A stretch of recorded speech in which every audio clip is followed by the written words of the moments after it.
Alhamdulillah, Alhamdulillahirabbil alamin. Di pagi yang cerah ini, eh, saya lagi silaturahim di rumah yang putri. Ya kita seperti biasanya ya, kita diterima di rumah joglo, rumah masa masa lalu, gitu teman ya. Keluarga Indonesia, keluarga muda Indonesia dan sahabat-sahabat semuanya, sahabat trainer, sahabat coach, sahabat guru, sahabat dan seluruh sahabat yang lainnya. Tentunya di pagi yang cerah ini semuanya sehat ya, semuanya selalu apa kabar, sehat toh? Ah, sehat lah gitu ya. Alhamdulillah. Berapa hari yang lalu menarik sekali ya, saya didapuk apa namanya, didapuk sampur oleh seorang sahabat saya yang apa namanya, yang memiliki apanya, yang memiliki sertifikasi ICF ya. Dia mendapuk saya untuk membantu melakukan satu proses, satu sharing coaching ya, tentang tentang apa nama, tentang otak ya, otak dan coaching ya. Temanya menarik, brain based coaching. Bermula dari saya ditanya, kalau menurut Dokter Amir, apakah coaching itu melibatkan otak manusia? Saya bilang pasti, saya bilang gitu, pasti. Karena riset-riset sudah sangat banyak. Kalau seorang coach tidak belajar tentang otak ya, saya hampir bisa dipastikan bahwa ilmunya pasti kurang kurang berkembang atau bisa tertinggal daripada para coach yang belajar tentang otak. Kenapa? Ya karena sangat mustahil kalau kalau proses coaching itu tidak melibatkan otak, antara coach sama coachee. Otaknya coach sama coachee gitu ya. Ya cuma memang belum banyak ya, kita belum bisa banyak mengeksplorasi ya. Meskipun sekarang sudah mulai banyak upaya apa teman-teman coach ya, teman-teman trainer dan sebagainya mulai belajar tentang otak ya. Karena semakin lama semakin disadari bahwa apa namanya, yang namanya coaching itu, proses coaching itu uh, pasti melibatkan otak. Ya bagaimana mungkin tidak melibatkan otak ya, kayak tahun-tahun ya. Kalau pas mau proses coaching aja, pertama-tama harus para seorang coach harus merasa nyaman gitu ya.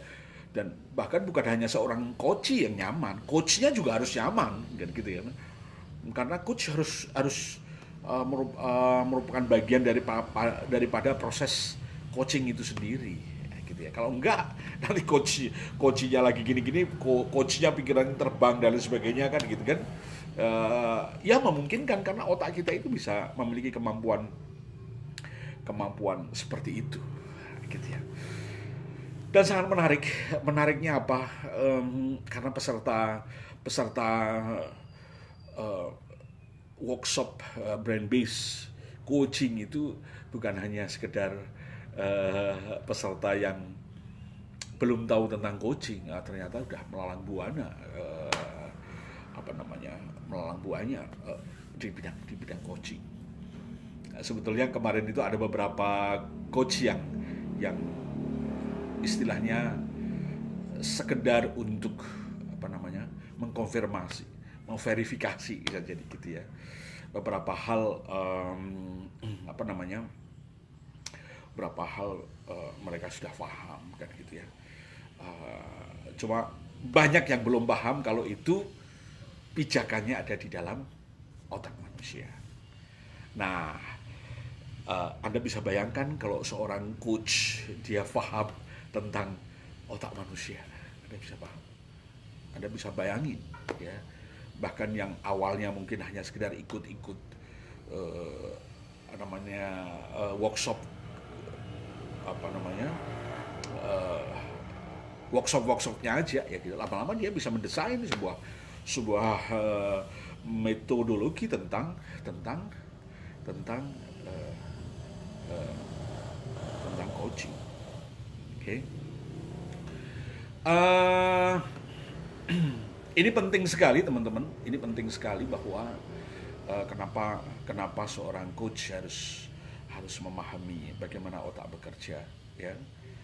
Eh, karena yang di coach, karena seorang coach itu pasti manusia, gitu kan. Coachnya manusia yang banyak terlibat di dalamnya, ya gitu, membangun kenyamanan, membangun rasa trust, membangun komunikasi yang baik, membangun habit, ya, dan seterusnya, dan semuanya itu adalah kapasitas otak. Iya, pastilah seorang coach belajar otak bukan untuk menjadi dokter, ya gitu ya, karena eh, apa namanya, ilmu otak itu sangat luas, gitu ya. Neuroscience itu sangat luas, gitu ya. Dia bisa melengkapi seluruh ilmu yang digunakan untuk manusia untuk mengembangkan diri sebagai manusia agar dia bisa lebih hebat. Ya, neuroscience memberikan menjadi sebuah ilmu pelengkap di dalamnya. Nah, inilah yang harus dipahami oleh para coach, bahwa para coach belajar otak itu bukan untuk menjadi dokter. Ya, para coach belajar otak untuk menjadi seorang coach yang hebat. Seorang coach yang betul-betul memahami bahwa proses berpikir, proses merasakan, sikap dan perilaku dan semuanya yang bersangkutan dengan coaching activity, apalagi dalam ICF itu ada 8 standar itu, ya. Saya melihat satu persatu, luar biasa. Konten brain activity-nya sangat-sangat kental di dalamnya, gitu ya. Seorang coach wajib belajar tentang otak. Ada satu pertanyaan yang menarik sekali dari seorang peserta coach, ya, seorang peserta coaching kemarin ini, brain based coaching, itu menanyakan, apakah benar kita memulai sebuah coaching itu butuh kenyamanan? Apakah benar?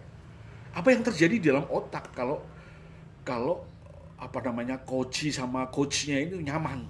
Apa yang terjadi? Oke. Apakah benar proses habit, inti dari salah satu tujuan dari sebuah coaching itu kan change, ya, perubahan kebiasaan. Apakah benar perubahan kebiasaan itu pirantinya ada di otak? Gitu ya. Saya jawab sangat benar. Nah, gitu ya. Seorang coach dia harus memulai proses coachingnya dengan rasa nyaman. Seorang coach harus bisa menciptakan kondisi lingkungannya untuk proses coaching itu harus nyaman. Karena itu sebagai sarana otak untuk belajar, ya, untuk belajar. Belajar termasuk belajar terhadap segala sesuatu, ya. Bahkan dia belajar terhadap pikirannya sendiri yang dia sudah pahami, dia pelajari lagi. Nah, kondisi yang nyaman itu sebagai syarat utama, ya, agar proses coaching itu berjalan dengan lancar. Ketika kondisi itu nyaman, teman-teman, ya, kondisi itu nyaman pada saat melakukan proses coaching, dimulai dengan rasa kenyamanan, ya. Dampak dari nyaman itu dia akan tertarik. Oke, ya. Dampak dari tertarik itu dia akan mengulang. Dampak dari mengulang itu dia akan mengulang lagi. Dampak dari mengulang lagi itu menjadi sebuah habit. Nah, lihat tuh. Harus kena. Ketika memulai sebuah coaching dengan perasaan nyaman, dengan kondisi yang nyaman, gitu ya. Batang otak, cerebellum, ya, basal ganglia, sistem limbik, ya, prefrontal cortex, seluruh aktiviti otak, seluruh otak bekerja dengan sangat sangat-sangat indah. Salah satunya adalah ketika teman-teman menghadapi, ya, memulai sebuah coaching dengan menyiapkan suasana yang nyaman. Nukleus accumbens yang ada di otak kita itu bagian dari, ada yang mengelompokkan itu bagian dari basal ganglia, ada yang mengelompokkan itu bagian dari sistem limbik. Yang jelas aktivitasnya mereka kalau bekerja selalu melibatkan mereka berdua. Dalam kondisi nyaman, ya, Anda memulai coaching dengan seger, enak gitu ya. Itu nukleus accumbens, terus tetangganya itu nukleus septal namanya. Itu akan teraktivasi dengan sangat luar biasa. Ini teorinya dikit ya. Melalui satu sistem namanya mesolimbik dopamin. Dari ventral tegmentum area terangsang memproduksi dopamin. Oke, jadi dampak dari rangsangan rasa senang tadi membuat nukleus accumbens, juga ada nukleus septal yang juga ikut berperan di situ, ya. Membuat dopamin itu meluber, membuat dopamin itu terstimulus, keluar. Dan teman-teman tahu bahwa salah satu fungsi daripada dopamin itu adalah membangun motivasi, membangun dorongan, termasuk membangun ketertarikan. Ya. Jadi itu yang saya tanya ketika, oh gitu, ya. Jadi sebuah kewajiban kudu harus memulai sebuah coaching itu harus dalam kondisi nyaman. Gak bisa dadakan. Bahkan Anda sendiri sebagai seorang coach itu harus nyaman. Why? Kalau Anda nggak nyaman, Anda lagi grundel gitu ya. Grundel Anda ini bisa nular pada coaching. Ini risetnya si Daniel Amin. Bisa nular pada coaching. Grundel Anda itu. Nularnya melalui apa? Melalui pendeteksian dari batang otak. Dari situ di batang otak itu ada nukleus, ada inti-inti sel saraf ya. Salah satunya adalah solitari ya. Dia yang ikut mendeteksi kondisi lingkungan. Gaya Anda senyumnya terpaksa aja bisa dirasakan oleh seorang coach. Coach mungkin bisa jadi Anda senyum bisa jadi coach tidak merasakan senyum Anda terpaksa gitu ya. Enggak merasakan, tapi dia merasakan suasana tidak nyaman. Karena itu yang menangkap, karena itu suasana yang tidak nyaman itu ditangkap oleh batang otak yang disampaikan ke sentral otak di amigdala dan kawan-kawannya. Nah ini sebuah keniscayaan teman-teman kalau dari brain activity menginformasikan bahwa wajib Anda memulai sebuah coaching dengan kondisi yang nyaman, menyenangkan, menggairahkan. Nah kalau belum dok, Anda aktivasi dulu, kondisinya akan menyenangkan, akan nyaman. Gitu. Kemarin juga ada yang tanya, dok mau coaching, ya, coach saya itu kuaku nepol gitu. Ya. Terus bagaimana kalau begitu? Jangan dulu, saya bilang, otak nggak bisa menerima kalau dalam kondisi kaku. Oke, kalau dalam kondisi kaku itu instrumen untuk proses pembelajaran. Di dalam proses coaching kan ada proses pembelajaran pastinya ya gitu. Itu tidak bekerja dengan sempurna. Maka Anda harus nyamankan dulu. Oke, banyak proses penyamanannya ya, sangat banyak. Masing-masing coach punya gaya sendiri tentunya ya gitu ya. Tapi yang pasti adalah yang namanya nyaman itu kerjaan otak bagian dalam subkortikal. Di situ itu ada otak emosi, di situ itu ada ada otak gerak, di situ ada otak motivasi dan sebagainya. Oke, maka Anda aktifkan dulu ini sebelum kalau Anda melihat waduh coachingku kok tegang kayak gitu ya. Anda harus sebelum masuk di sesi coaching, Anda harus nyamankan dulu ini. Kalau enggak nggak bisa dipaksain. Apalagi salah satu standar coaching itu kita nggak boleh mendrive istilahnya. Oh, harus gini kayak gitu kan. Harus keluar dari ide-idenya dia. Nah, ini syarat utama agar bisa keluar dari ide-idenya dia itu sistem kinerja berpikirnya harus normal.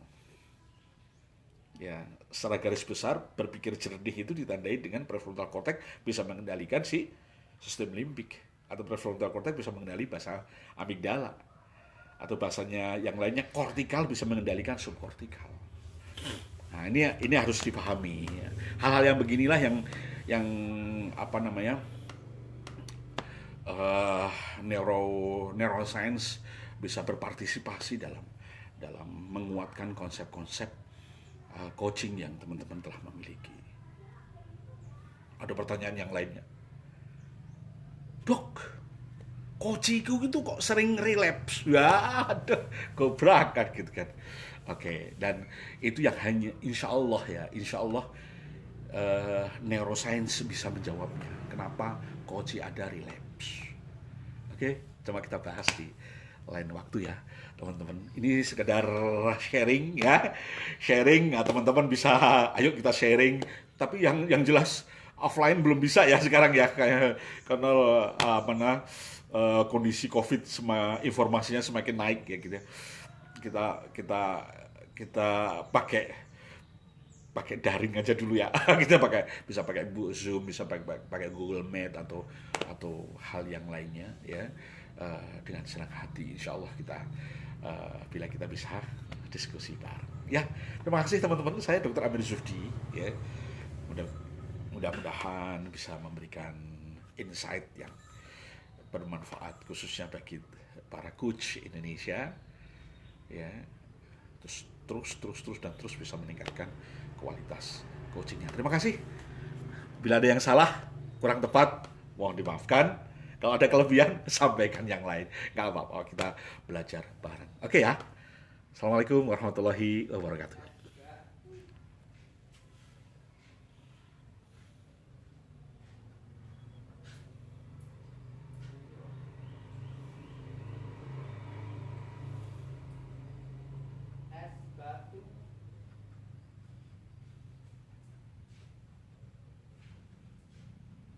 Mana nih matinya? Oh.